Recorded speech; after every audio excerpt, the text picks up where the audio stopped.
नमस्कार विद्यार्थी मित्रांनो, आपण मागच्या लेक्चरमध्ये आपण बघितलं की दुसरी आणि तिसरी सूचना जी होती वर्कबुक मधील ती आपण पूर्ण केलेली आहे. चौथी सूचना जी आहे ती शॉर्ट नोट्सची आहे वर्कबुक मध्ये. म्हणजे शॉर्ट नोट्स लिहिण्यासाठी तुम्ही पुस्तकात दिलेल्या पॅसेज मधून तुम्ही शॉर्ट नोट्स लिहू शकतात धड्यामधून. आणि पाचवी सूचनेकडे आपण वळूया की पाचवी सूचना काय म्हटलेली आहे, rewrite the paragraph correcting the underline words. म्हणजे अंडरलाइन केलेले जे शब्द आहेत त्यांच्या जागी योग्य शब्द भरून आपल्याला ते पॅरेग्राफ पुन्हा लिहायचे. तर मी तो पॅरेग्राफ पुन्हा न लिहिता मी डायरेक्ट आन्सर सहित पॅरेग्राफ लिहिलेला आहे. तर तुम्ही लक्ष असू द्या त्यावर. इथं ONES लिहिलेलं होतं. वन असं कधी होत नाही, तर कसं लिहायचं असतं तिथं once a man went to his lawyer and told him that he had borrowed 10,000 rupees from a money lender but was not able to pay anything. अशा पद्धतीचं पॅसेज आहे की एक व्यक्ती लॉयर कडे गेला आणि त्याने सांगितलं की मी 10,000 रुपये एका मनी लेंडर कडून की जे उधार पैसे देतात त्यांच्याकडून पैसे उधार घेतलेले आहेत. तर इथं ब्रॉइंग हा शब्द होता. तर ब्रॉइंग हा शब्द चुकीचा असतो. आता या ठिकाणी जर हॅड वापरलेला आहे तर हॅड हा भूतकाळी सहाय्यकारी क्रियापद आहे. तर ब्रॉइंग लिहिल्यानंतर ING प्रत्यय होता. तर ING प्रत्यय हा चुकीचा आहे. त्या ठिकाणी काय लिहायचे, ED प्रत्यय लिहायचे. बॉरोड हा शब्द लिहायचे त्या ठिकाणी, हे लक्षात घ्यायचे.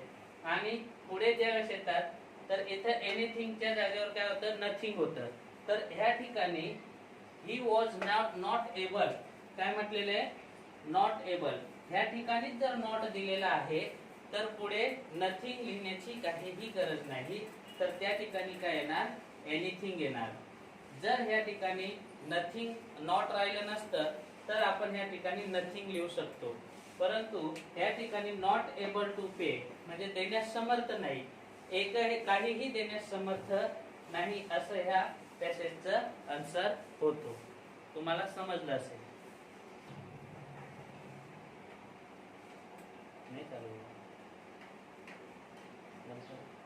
तर आता आपण पाचव्या सूचनेनंतर सहाव्या सूचनेकडे वळूया. सहावी सूचना काय दिलेली आहे ते बघूया. Complete the sentences using the functions given in the bracket.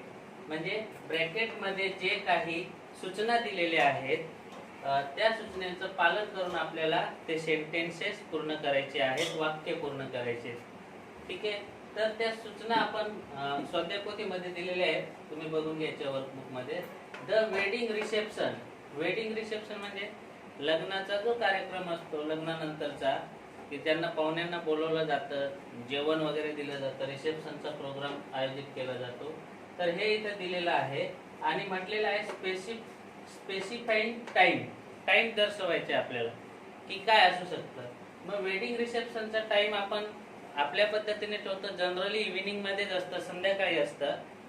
तर इव्हिनिंगचा टाइम लिहायचं. मग आपण काय उत्तर लिहिणार, will be held in the evening म्हणजे संध्याकाळी आयोजित करण्यात आलेला आहे. अशा पद्धतीने याचं उत्तर होतं. दुसरा प्रश्न आहे तो बघणार आपण. द लायब्ररी इज एवढा प्रश्न आहे आणि तिथं म्हटलेलं काय, स्पेसिफाईंग लोकेशन म्हणजे स्थळ, एक ठिकाण दाखवायचं आहे की कोणत्या ठिकाणी आहे ती लायब्ररी. मग आपण इथं बघूया. लायब्ररी म्हणजे तुम्हाला माहिती आहे पुस्तकालय, वाचनालय. तर आपण इथं बघूया बिहाइंड द गार्डन उत्तर त्या ठिकाणी. आता आपण आपल्या शहरामध्ये, गावामध्ये जिथं लायब्ररी असेल ते स्थळ पण तुम्ही लिहू शकतात जनरली. तर तुम्हाला जसं वाटलं, behind the bus stop, behind the hospital, असे अनेक ठिकाण असू शकतात. माझ्या पद्धतीने मी इथे उत्तर दिलेलं आहे बिहाइंड द गार्डन म्हणजे स्पेसिफाईंग लोकेशन म्हणजे गार्डन हे एक लोकेशन आहे आणि गार्डनच्या मागे जी आहे ती काय आहे, लायब्ररी आहे. तिसरा क्वेश्चन बघूया आपण. Mohan has rented a house. Rented म्हणजे भाड्याने रूम घेणे, घर घेणे. मोहनने भाड्याने घर घेतलेलं आहे आणि स्पेसिफाईंग लोकेशन, इथं सुद्धा लोकेशन विचारलेलं आहे म्हणजे स्थळ विचारलेलं आहे. तर स्थळ काय इथं आपण लिहायचं आपल्या पद्धतीने. मी सांगितलं जसं तुम्हाला सांगितलेलं आहे की तुम्ही एक्झाम मध्ये तुम्हाला जे लोकेशन आठवेल ते लोकेशन लिहू शकतात. मनाने तुम्ही त्या ठिकाणी क्वेश्चन आन्सर लिहू शकतात. नियर हिज ऑफिस म्हणजे जर आपल्याला एखादं घर शोधायचं आहे, रूम शोधायचं आहे रेंटने, तर आपण काय बघतो की आपण ज्या ठिकाणी काम करतो किंवा ज्या ठिकाणी शिक्षण घेतो तर अशा संस्थेच्या जवळपास आपलं रूम असेल तर आपल्याला चांगली सुविधा उपलब्ध होऊन जाते. म्हणून त्याने रूम घेतला तो कुठे घेतला? नियर हिज ऑफिस म्हणजे त्याच्या ऑफिसच्या जवळच त्याने रूम घेतलेला आहे. ओके, हा थर्ड क्वेश्चन झाला. आता फोर्थ क्वेश्चन कडे वळूया. आय मेट विनय म्हणजे मी विनयला भेटलो होतो. तर स्पेसिफाईंग टाइम म्हटलेलं आहे त्या ठिकाणी. तर टाइम दर्शवायचा आहे. टाइम आपण एक बघितलं की ह्या ठिकाणी इव्हिनिंग मध्ये वेटिंग आयएनजी प्रत्यय होता म्हणून आपल्याला एक लक्षात घ्यायचे की ती क्रिया घडते किंवा घडणार आहे. आणि ह्या ठिकाणी मेट म्हटलेले मीटचं जे द्वितीय रूप आहे मेट हा याचा उपयोग या ठिकाणी केलेला आहे म्हणजे ही घटना घडून गेलेली आहे. तर या ठिकाणी काय म्हटलेले त्यांनी येस्टरडे हे आन्सर आपण लिहू शकतो. येस्टरडे. ओके, तर स्पेसिफाईंग टाइम हे याचं येस्टरडे हे आन्सर राहणार. तर तुम्हाला हे समजलं असेल. तर आता आपण पुढच्या प्रश्नाकडे वळूया. पुढचा प्रश्न आहे 7वा प्रश्न, 7वी सूचना. Complete the dialogue selecting the correct response based on the functions given. म्हणजे आपल्याला ब्रॅकेटमध्ये काही फंक्शन्स दिलेले आहेत, त्या फंक्शन्सला बघून आपल्याला खालील प्रश्नांची उत्तरं द्यायची आहेत. या ठिकाणी दोन लोकांतील संवाद दिलेला आहे, संभाषण दिलेले आहे दोन लोकांमधील की Jay said excuse me can you tell me where the post office is. Jay नावाची एक व्यक्ती विचारत आहे की कृपया मला पोस्ट ऑफिस कुठे आहे हे सांगणार का. तर शॉपकीपरला विचारलेलं आहे त्याने. शॉपकीपर म्हणजे कोण? दुकानदार. जयने शॉपकीपरला विचारलेले पोस्ट ऑफिस कुठे आहे. तर या ठिकाणी 4 ऑप्शन दिलेले आहेत आपल्याला. त्याच्यापैकी स्पेसिफाईंग लोकेशन आपल्याला ओळखायची आहे. लोकेशन मी तुम्हाला मागच्या वेळेस सांगितलं की लोकेशन म्हणजे काय की एक स्थळ, एक ठिकाण की ज्या ठिकाणी काय असू शकते? पोस्ट ऑफिस असू शकते. मग या ठिकाणी 4 ऑप्शन्स दिलेले आहेत. त्या 4 ऑप्शनला तुम्ही जर वाचले तर तुमच्या लक्षात येईल की पहिला ऑप्शन काय आहे? I do not know the place म्हणजे मला ते ठिकाण माहिती नाही, असं पहिलं ऑप्शन आहे. दुसरं आहे बी इट इज 1 किलोमीटर अवे. या ठिकाणी काय म्हटलेलं आहे की 1 किलोमीटर पुढे आहे. तर हे स्पेसिफिक लोकेशन जागा दाखवते का? नाही, 1 किलोमीटर पुढे आहे पण कोणत्या ठिकाणी आहे हे दाखवत नाही. पुढचं ऑप्शन बघूया C it is right opposite the clock tower म्हणजे क्लॉक टॉवरच्या उजव्या बाजूला. कुठे? क्लॉक टॉवरच्या उजव्या बाजूला ऑपोजिट विरुद्ध दिशेत ते आहे. आता हे एक स्थळ आपल्याला स्पेसिफिक टाइम लोकेशन दाखवत आहे की एक क्लॉक टॉवर आहे. क्लॉक टॉवरच्या उजव्या बाजूला मागे हे स्थळ म्हणजे काय? पोस्ट ऑफिस आहे. हे उत्तर असू शकतं. परंतु आपण चौथा ऑप्शन पण वाचायचं. असं नाही की आपल्याला हे उत्तर करेक्ट वाटलं म्हणून आपण डायरेक्ट लिहून द्यायचं. कदाचित त्याच्यापेक्षाही करेक्ट आन्सर पुढे असू शकतो. म्हणून चौथा ऑप्शन सुद्धा काळजीपूर्वक वाचायचा. Let me check the map. आता तो काय म्हणतो की मी नकाशा बघतो. गुगल आपण माहितीये गुगल मॅपने सर्च करतात तर ते बघणे योग्य नाही. तर याचं करेक्ट आन्सर काय आहे? C it is right opposite the clock. म्हणजे एक टॉवर आहे घड्याळाचं, मोठ्या शहरांमध्ये असतं प्रत्येक ठिकाणी. तर त्याच्या विरुद्ध दिशेत उजव्या बाजूला काय आहे? ते पोस्ट ऑफिस आहे. तर तुम्ही याचा आन्सर लिहिणार it is right opposite the clock tower.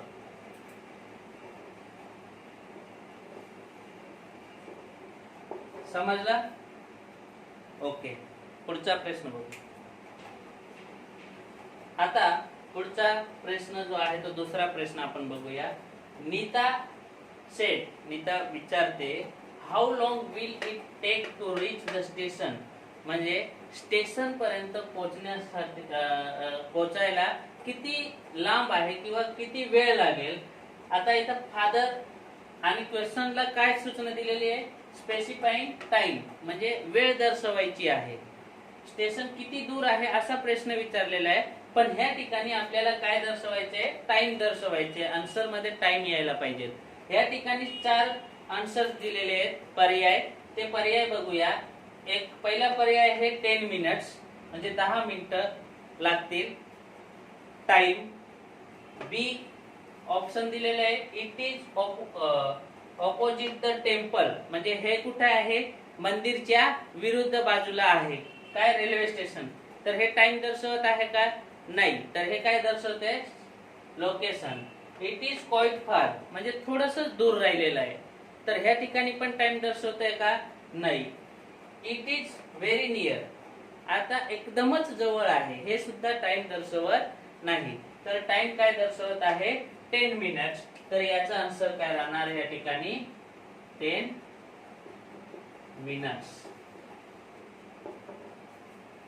Okay. तर 8वा प्रश्न बघूया. 8वा प्रश्न काय म्हटलेला आहे, 8वी सूचना वाचू आपण. Match the sentences with the correct functions म्हणजे मॅचिंग करायची, जोड्या लावायच्या आहेत. कशासोबत, करेक्ट फंक्शन सोबत. आता करेक्ट फंक्शन्स काय आहेत ते बघूया. तर सर्वात अगोदर प्रश्न काय आहे ते बघू. The party was held last evening. Party was held last evening. तर पार्टी केव्हा आयोजित केली होती, मागच्या म्हणजे संध्याकाळी. केव्हा आयोजित केली होती, संध्याकाळी. दुसरा प्रश्न आहे Mahesh works in the city post office. Mahesh कुठे काम करतो, तर सिटीच्या पोस्ट ऑफिस मध्ये काम करतो. आता हे प्रश्न आपल्याला समजले. आता त्यांना काय आहे, कोणतं टाइम दर्शवतंय, कोणतं लोकेशन दर्शवतंय, याच्याशी आपल्याला योग्य जोडी लावायची आहे.